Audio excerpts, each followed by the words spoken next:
అందరికీ నమస్కారం. మన కథలకు స్వాగతం. కౌసల్యా సుప్రజా రామ పూర్వా సంధ్యా ప్రవర్తతే. ఉత్తిష్ట నరసార్ధూల కర్తవ్యం దైవమాహ్నికం. ఉత్తిష్ట గోవింద ఉత్తిష్ట గరుడధ్వజ. ఉత్తిష్ట కమలాకాంతాం త్రైలోక్యం మంగళం కురు. పూజ పూర్తి చేసి నైవేద్యం పెట్టి హారతిచ్చి ఇక వంటింట్లోకి వచ్చింది అన్నపూర్ణమ్మ. ఆమె భర్త శంకర్రావు అప్పుడే వాకింగ్ చేసుకొని తర్వాత యోగా చేసుకొని ఏమైనా నాకు తొందరగా కాఫీ స్కూల్ టైం అవుతుంది కదా అంటూ వచ్చి కూర్చున్నాడు టేబుల్ దగ్గర. అన్నపూర్ణమ్మ ఉండండి, పాలు పెట్టేశానండి, పూజ పూర్తయింది కదా, ఇస్తున్నా ఉండండి, 6:30 కూడా కాలేదు, ఊరికే కంగారు పడతారు అని చెప్పేసి వేడివేడిగా చక్కగా ఆయనకి ఇంత కాఫీ ఇచ్చి తాను కూడా తాగేసేసి, ఏమండి ఇడ్లీ చట్నీ చేద్దామనుకుంటానండి, చేయమంటారా దోశ చేయమంటారా అంది. ఇడ్లీనే చేసావై అని చెప్పి అనగానే ఇడ్లీ చట్నీ తయారు చేసి అన్నము ఆలుగడ్డ కూర చేసి టిఫిన్ బాక్స్లో సర్దేసింది. ఏమంటే అప్పటికే ఆయన స్నానం చేసి పూజ చేసుకొని వచ్చేసి కానీ నాకు తొందరగా టైం అవుతుంది మరి పెట్టేయి అనగానే వేడి ఇడ్లీ చట్నీ ఆయనకి పెట్టేసింది. టిఫిన్ బాక్స్ అప్పటికే సర్ది పెట్టేసింది. ఏమంటే మరి ఇందులో ఉన్న కొంచెం చట్నీ వేయమంటారా అని అడిగింది.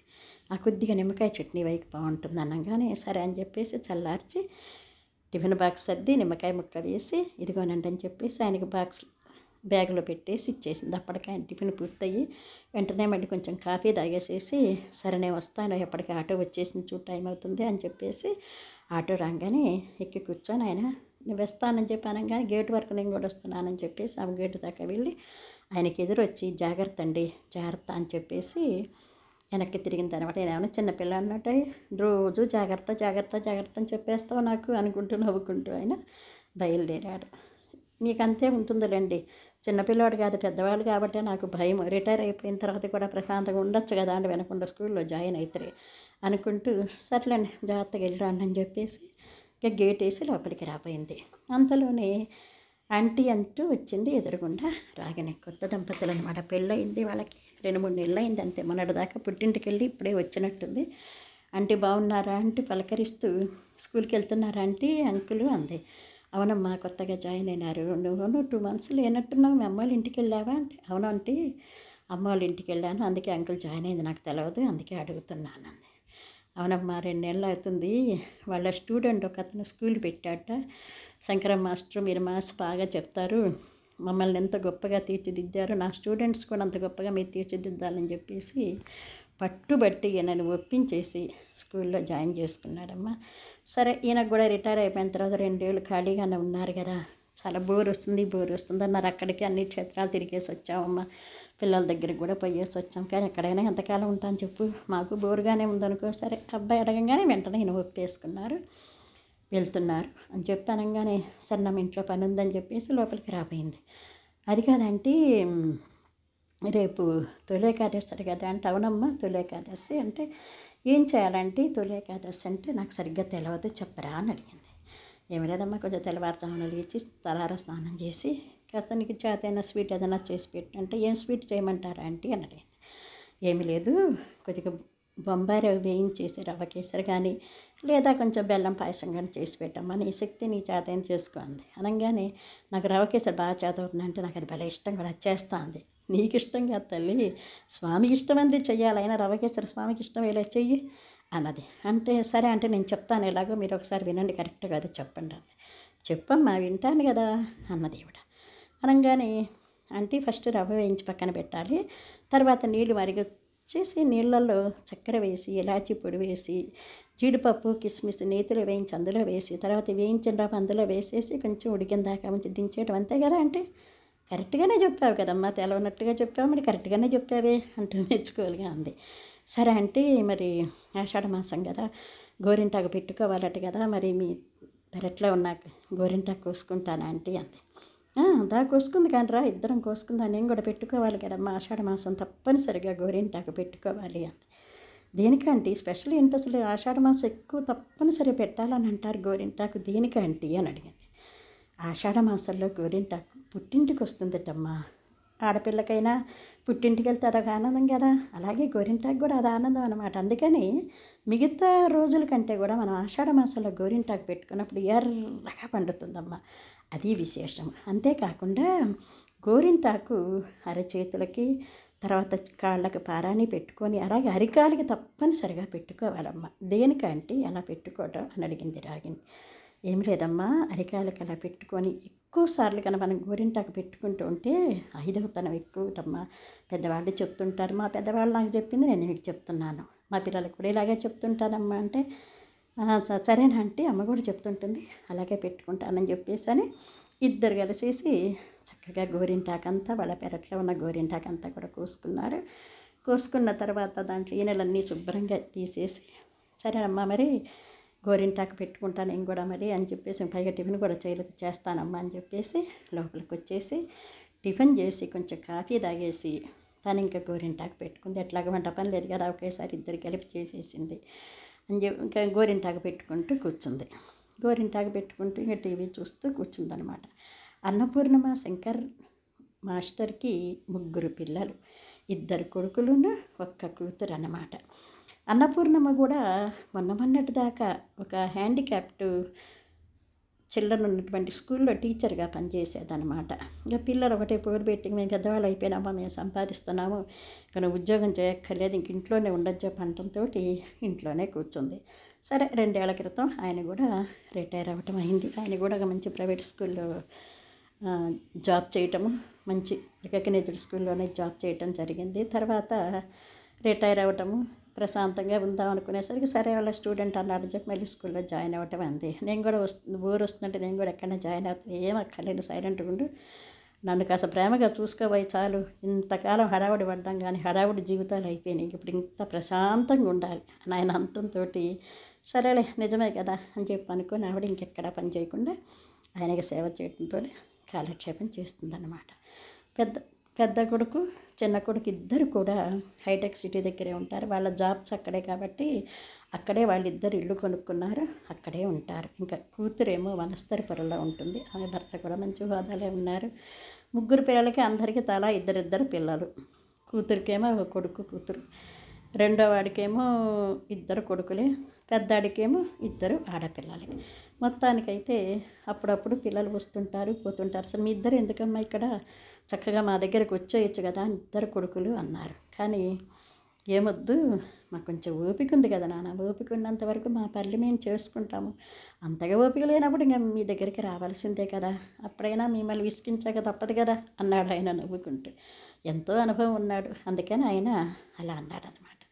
అనగానే అది కాదు డాడీ, అసలు ఇప్పుడు ఇంకైనా కూడా మీరు ఇంకెక్కడన్నా చేయాల్సిన అవసరం ఏంటి, అసలు మీ ఇద్దరం మంచిగా సంపాదిస్తున్నాం కదా, సొంత ఇల్లు అంతా బాగానే ఉంది కదా, ఇంకెప్పుడు మీరు జాబ్ చేయాల్సిన అవసరం ఏంటి ప్రశాంతంగా ఉండక అని శంకర్రావు మాస్టర్ అంటే పెద్ద కొడుకు. కాదు నాన్న, నాకు కూడా కాలక్షేపం కావాలి కదా, నాకైనా మెమ్మకైనా కొంచెం పొద్దుపోవాలంటే మాకు కొంచెం పని ఉండాలి, లేదా ఖాళీగా ఉంటే ఎంత వస్తుంది చెప్పి, ఎంతసేపు అంటే మేము టీవీ చూస్తూ కూర్చుంటాము, అలా క్షేత్రాలన్నీ తిరిగేసాం కదరా, ఇంకెన్ని తిరుగుతాను చెప్పు అని చెప్పేసి ఆయన పిల్లల యొక్క మాటని సున్నితంగా తిరస్కరించాడు అనమాట. ఎందుకంటే ఇప్పటి నుంచే వెళ్ళి పిల్లల దగ్గర ఉండటం, విలువ పోగొట్టుకోవటం ఆయనకి ఇష్టం లేదు. ఆవిడ కొంచెం వెళ్దాంలేండి, ఇంకా పిల్లల దగ్గర కాక మన ఇద్దరం ఏముంటామని చెప్పేసి కొంచెం కొనిగినా కానీ ఏమొద్దు నేను చెప్తున్నాను విను, ఇద్దరం ప్రశాంతంగా ఉందాం, ఉన్నదేదో వండుకుందాం తిందాం ప్రశాంతంగా ఉందాం, అప్పుడప్పుడు వెళ్ళామనుకో మనకు విలువ పెరుగుతుంది, ఆయన మాట విను అని చెప్పేసి ఆయన భార్యని నచ్చ చెప్పాడనమాట. టీవీ చూస్తూ కూర్చుంది. తర్వాత అలాగే సోఫాలో అలాగే కాసేపు పడుకుందనమాట. అప్పటికే 2 గంటలైంది. అయ్యో, ఈయన రాగానే ఏదైనా తింటానంటారు కదా పాపం, ఎందుకంటే ఆయనకి స్కూల్లో జాయిన్ చేయనప్పటి నుంచి కూడా ఒక అలవాటు ఏంటంటే, స్కూల్ నుంచి రాగానే ఏదైనా స్నాక్స్ తినేసేసి వేడివేడిగా కాసిన కాఫీనో టీనో తాగటం ఆయనకు అలవాటు అనమాట. ఏం చేద్దాం అబ్బా, మా అన్నంత వరకు కారపూస చేసి పెట్టాను అయిపోయింది, ఈయన ఒక చిన్నపిల్లోడాయ, ఏదైనా లేకపోతేనేమో మరీ ఇదిగా ఏంటి నాకేం చేసి పెట్టలేదా అని చెప్పేసి అంటాడు. పాపం కదా ఏదో ఒకటి చేసి పెట్టారు, పాపం అలసిపోయి వస్తారు కదా, అయినా పిల్లలు వృద్ధులు సమానం అంటారు కదా అనుకొని నవ్వుకుంటూ ఏం చేద్దాం అబ్బా అని చెప్పి చూసిందనమాట. చూసేసరికి కొంచెం అటుకులు పేలాలు కనిపించినాయి. చుడవా చేసి పెడితే సరిపోతుందిలే ఈ పూటకి, ఆయనకి ఇష్టం కదా చుడవా కూడా అని చెప్పేసి అనుకునేసేసి వెంటనే ఇంత పేలాలు చక్కగా లైట్గా వేయించి పక్కన పెట్టింది. తర్వాత అటుకులు లైట్గా వేయించి పక్కన పెట్టింది, నూనె వేయలేదు, పక్కన పెట్టింది. తర్వాత పల్లీలు వేసి పల్లీలలో కొంచెం నూనె వేసి చక్కగా మంచి వాసన వచ్చేంత వరకు వేయించి పక్కన పెట్టి, తర్వాత ఇన్ని పుట్నాల పప్పు కూడా తీసి అందులో కలిపేసింది. తర్వాత బాండీ పెట్టి ఆ బాండీలో నూనె వేసి ఎండుమిర్చి, కరివేపాకు, గిన్నె పోపు గింజలు వేసేసి, తర్వాత కొంచెం పసుపు వేసి మంచిగా వేగుతున్నప్పుడు ఇవన్నీ కూడా అందులో వేసి బాగా పైకి కింద కలిపేసి సాల్ట్ వేసి మంచిగా కలిపేసి చక్కగా పెట్టేసింది అనమాట. కాఫీ డికాషన్ పెట్టేసింది. ఇంకమ్మ 5 అవుతుంది, ఇంకా ఆయన 4 గంటలకే వచ్చేస్తుంది, 4:30 5ంటికరే వచ్చేస్తారు కదా అని చెప్పేసేసి అన్నీ కూడా డికాషన్ కూడా రెడీ చేసి పాలు కూడా కాకబెట్టి పెట్టేసేసి ఇల్లు వాకిలి జిమ్మేసేసి కాస్త మంగచ్చ కడుక్కొని వచ్చి ఇంకా టీవీ చూస్తూ కూర్చుందనమాట. సరిగ్గా 4:30 అవుతుండగా శంకరం మాస్టర్ వచ్చేసారు. ఇంకా రాగానే ఆయన చేతులు మంచి బ్యాగ్ తీసుకొని ఇదిగోండి కాల్చే కడుక్కురానని చెప్పేసి మంచినీళ్ళు ఇచ్చి, ఇంకా రాగానే ఇదిగోండి ఇగో ఇవాళ చుడవా చేశానని చెప్పేసి ప్లేట్లో చుడవా పెట్టేసి కొన్ని కాఫీ ఇచ్చిందనమాట. ఆయన ప్రశాంతంగా ఈజీ చైర్లో కూర్చునేసేసి ఆమె ఇచ్చినటువంటి ఆ చుడవా తిని కొంచెం కాఫీ నాకు ఇవాళే అనిపించిందో కొంచెం చుడవా తింటే బాగుండేదని. నిజంగా నా మనసు ఎరిగినట్టు భలే చేసి పెట్టావు నువ్వు అన్నాడు మెచ్చుకోలుగా చూస్తూ. ఇన్ని సంవత్సరాలు మన కాపురాలో మీకు ఏది ఇష్టమో నాకు తెలియదటండి, చేసి పెట్టకుండా ఉంటానా చెప్పండి అంటూ ఆప్యాయతగా ఆయన కాఫీ అందించింది. ఆ స్నాక్స్ తినేసేసి వేడి కాఫీ తాగి ఇంతకీ రాత్రికి ఏం వంట చేస్తున్నావు అన్నాడు ఆయన. ఏం చేయమంటారో చెప్పండి మరి అంటే, వాళ్ళు అసలు రాత్రిపూట భోజనమే మానేశారన్నమాట. ఎందుకంటే ఇంకా షుగర్లు, బీపీలు ఈ ప్రాబ్లమ్స్ ఉన్నాయి కాబట్టి రాత్రిపూట భోజనం చేసాకంటే ఏదైనా టిఫిన్ చేస్తే మంచిది కదా అని ఏం చేయమంటారో చెప్పండి మరి. సరిగ్గా 7:30 8 లోపే తినేస్తారు పైగా వాళ్ళు. అప్పటికే 6 అవుతుంది. కాసేపు వాకింగ్ చేసేసి వద్దామండి, చేసేసి వచ్చిన తర్వాత ఇంక నేను టిఫిన్ చేస్తానండి అని చెప్పండి. సరే అని చెప్పేసి ఇంకిద్దరు కూడా కొంచెం కాఫీ తాగేసేసి కొద్దిగా చల్లబడంగానే 1 గంట సేపు అలా నడిచేసి వచ్చారు. అక్కడ ఉన్న దగ్గరలో ఉన్న వెంకటేశ్వర స్వామి గుడి దాకా నడిచేసి వచ్చి వెంటనే ఏం చేయమంటారో చెప్పండి అనగానే చపాతీ చేసేసి కొంచెం ఏదైనా ఆకుకూర చేసే బాగుంటుంది అన్నాడు ఆయన. వెంటనే వేడిగా ఆయనకి ఇంత చపాతీ చేసి పెట్టి తను కూడా చపాతీ తినేసేసి ఒక గ్లాసుడు ఇద్దరు కూడా మజ్జిగ తాగేశారనమాట. రాత్రిపూట అన్నం తినటం వల్ల హెల్త్ ప్రాబ్లమ్స్ ఎక్కువ వస్తున్నాయి అని చెప్పేసి అందరూ అనటం వల్ల వాళ్ళు ఏం చేస్తారంటే 60 దాటిన తర్వాత ఇద్దరు కూడా సాయంత్రం పూట ఏ దోశనో, ఇడ్లునో, చపాతీనో, ఉప్మానో ఏదో ఒకటి అనమాట. కానీ టిఫిన్స్ తప్ప భోజనం అనేది వాళ్ళిద్దరు కూడా మానేశారు. అలా ఎవరన్నా వాళ్ళ ఇంటికి వచ్చినా సరే వాళ్ళకు కూడా టిఫిన్లే చేసి పెడతారు. కాదు తప్పనిసరిగా మేము అన్నమే తినాలని వాళ్ళు అంటేనే వాళ్ళకు వండి పెడతారు, కానీ లేకపోతే మాత్రం అన్నమే వండి పెట్టారు. అవి ఉన్నదేదో వాళ్ళు చేసిందే వాళ్ళకి పెట్టేస్తూ ఉంటారనమాట. వెంటనే చపాతీ చేసింది, తర్వాత ఆకుకూర పులుసు కూర చేసి తినేసేసి మళ్ళీ 1 గంట సేపు ఇద్దరు కూడా బిల్డింగ్ ఎక్కేసి చక్కగా వాకింగ్ చేసేసి వచ్చారు. వాకింగ్ చేసి వచ్చి ఇంక సీరియల్ అన్నీ ఇంకిద్దరు 9:30 దాకా సీరియల్ అన్నీ చూస్తారనమాట. సీరియల్ చూసిన తర్వాత ఇంకా పడుకుందాం అనుకుంటునేసరికి పెద్దవాడు ఫోన్ చేశాడు.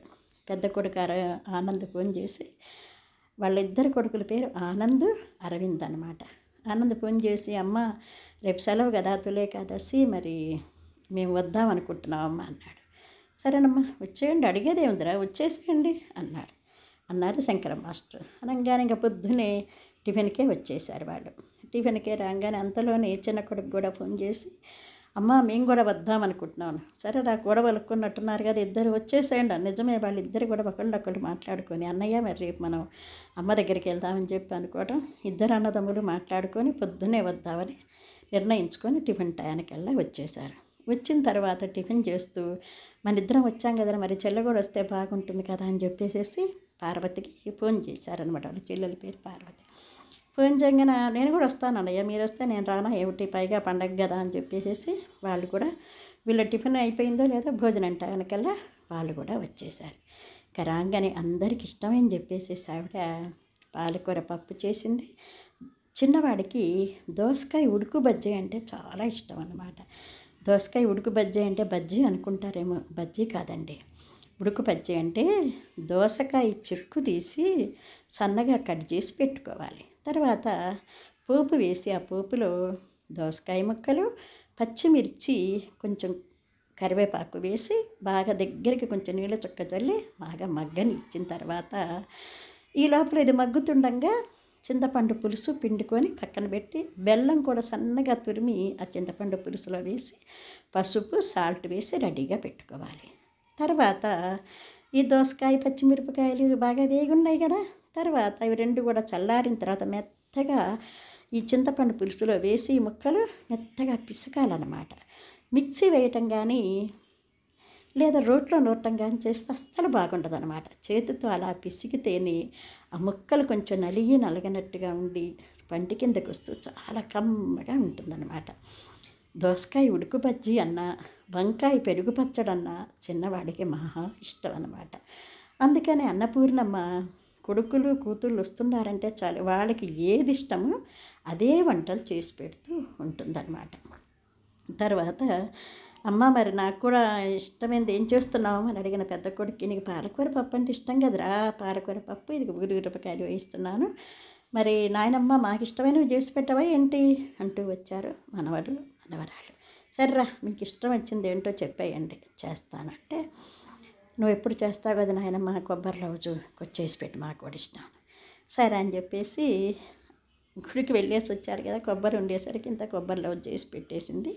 వాళ్ళకు కూడా అందరూ భోంచేయడం అయిపోయిన తర్వాత అందరూ ప్రశాంతంగా కూర్చున్న తర్వాత అందరం కలిసి ఒకసారి వెంకటేశ్వర స్వామి గుడికి వెళ్ళేసి వద్దామని చెప్పేసి అన్నారు. అనగానే సరే అని చెప్పేసి ఇద్దరు కొడుకులు కోడళ్ళు మనవలు మనవరాళ్ళు కూతురు అల్లుడు మనవరాళ్ళతోటి అందరు కలిసి సరే ఇక్కడ దగ్గరలో వెంకటేశ్వర స్వామి గుడికి వెళ్దామా లేకపోతే యాదగిరి గుట్టకి వెళ్దామా అని చెప్పి అనుకున్నారు.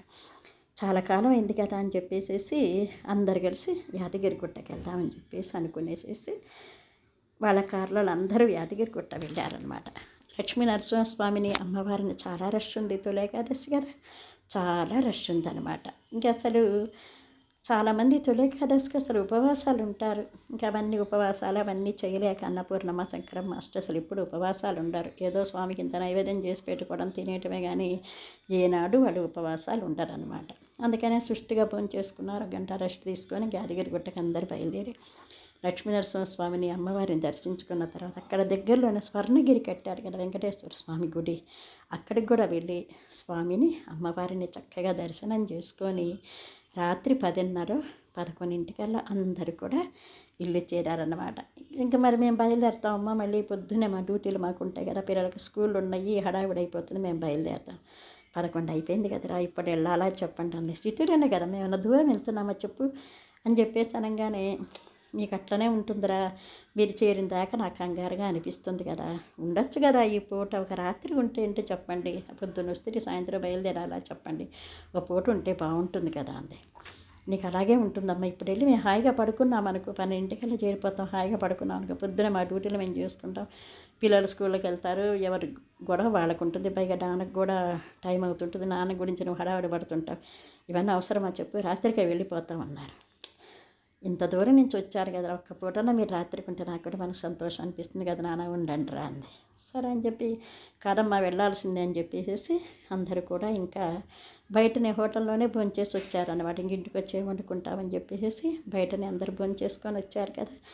సరే ఇంకా పిల్లలు ఒకటే మారాం, మేము ఇక్కడ పడుకుంటాం రాత్రికి, నాయనమ్మ వాళ్ళ ఇంట్లో ఉంటామని, మీ సంగతి మాకు తెలుసులే, ఎట్టా కూడా నాయనమ్మ దగ్గర ఉంటామని చెప్పి నాటకాలు ఆడేసేసి పొద్దున్న స్కూల్ ఎగ్గొట్టాలి, నాటకాలు ఆడుతున్నారు, నడవండి అని చెప్పేసి కసురుకొనేసేసి పిల్లల్ని తీసుకొని ఎక్కడ వాళ్ళు అక్కడ వెళ్ళిపోయినారు. మళ్ళీ ఇద్దరే మిగిలారు. అప్పటి వరకు సందడిగా సంతోషంగా గడిచింది కదా. సన్నగా వాళ్ళు అలా వెళ్ళిపోయేసరికి ఏదో కొంచెం నిస్సత్తుగా ఎలాగా అనిపించింది అన్నపూర్ణమ్మకి. చూడండి, ఒక్క పూట ఉండొచ్చు కదండి, వచ్చారు సాయంత్రానికి అలా వెళ్ళకపోతే, మన ఇంటి ఒక పూట ఉంటే మనకు కూడా ఎంతో సంతోషం అనిపిస్తుందండి భర్తతో అంది. అదిగో ఆ ఫీలింగే వద్దు, చక్కగా పిల్లలు దూరం ఉన్న అప్పుడప్పుడు వస్తున్నారు వెళ్తున్నారు, వాళ్ళు వీలు బట్టి వాళ్ళు వెళ్తారు వస్తారు, వాళ్ళు ఉండలేదని మాత్రం నువ్వు మనసు కష్టపెట్టుకోకు, ప్రశాంతంగా తినేసావు కదా, హాయిగా పడుకో, ఇంకా మనసు తృప్తిగా ఉంటుంది. పొద్దున్నే నాకు టైం అవుతుంటుంది, నువ్వు వాళ్ళ హడావిడి నా హడావిడి అని బాధపడకుండా వాళ్ళు వెళ్ళటమే ఒక మందికి మంచిదయింది. పొద్దున్నే నువ్వు ఇంత చేస్తావు, నాకు ఇంత పెడతావు, నువ్వు ఇంత తింటావు, మళ్ళీ ప్రశాంతంగా ఉంటుంది. మనం అప్పుడప్పుడు వెళ్దాం వస్తాం, వాళ్ళు అప్పుడప్పుడు వస్తుంటారు వెళ్తుంటారు, కానీ ఉండాలి మన దగ్గర ఏదో చెయ్యాలని చెప్పేసి మనసులో అవన్నీ తీసేసే, మనసు కష్టపెట్టుకోకు. నువ్వు ఎంత సంతోషంగా ఉంటే నువ్వు అంత ఆరోగ్యంగా ఉంటావు, మనసులోని దిగులు పోగొట్టుకో.